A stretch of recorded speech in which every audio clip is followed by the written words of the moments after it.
Inter plus TTC, degree plus BEd చేసిన విద్యార్థులకి ఒక గుడ్ న్యూస్ అనేది వచ్చింది.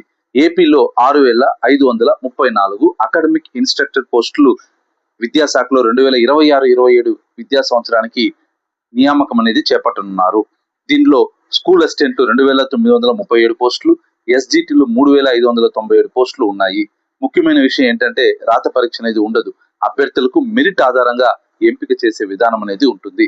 మెరిట్ లో అకాడమిక్ అర్హతకు 75%, ప్రొఫెషనల్ అర్హతకు 25% వెయిటేజ్ అనేది ఉంటుంది. ఎస్జిటి పోస్టులకు డిఈడి అర్హత, స్కూల్ అసిస్టెంట్ పోస్టులకు బిఈడి తప్పనిసరిగా ఉండాలి. అలాగే టెట్ అర్హత ఉన్న వారికి మొదట ప్రాధాన్యత అనేది ఉంటుంది. దరఖాస్తులను ఆఫ్లైన్ లో సంబంధిత ఎంఈఓ కార్యాలయాల్లో స్వీకరిస్తారు. ఆగస్టు 16 నుంచి ఆగస్టు 21, 2026 వరకు దరఖాస్తుల ప్రక్రియ అనేది ఉంటుంది.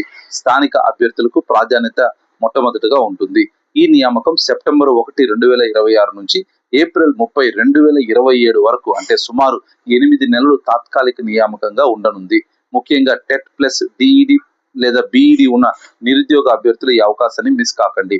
పోస్టుల వారికి అర్హతలు, జిల్లా వారి ఖాళీలు, దరఖాస్తు విధానం, అవసరమైన సర్టిఫికేట్లు, పూర్తి వివరాలు తెలుసుకోవడానికి డిస్క్రిప్షన్ లో లింకును చూడండి. ఈ సమాచారం ఉపయోగపడితే విద్యార్హత ఉన్న మీ స్నేహితులకు తప్పకుండా షేర్ చేయండి. ఇలాంటి ఏపీ, తెలంగాణ ఉద్యోగ అప్డేట్ కోసం నా ఛానల్ ని సబ్స్క్రైబ్ చేయడం మరవకండి.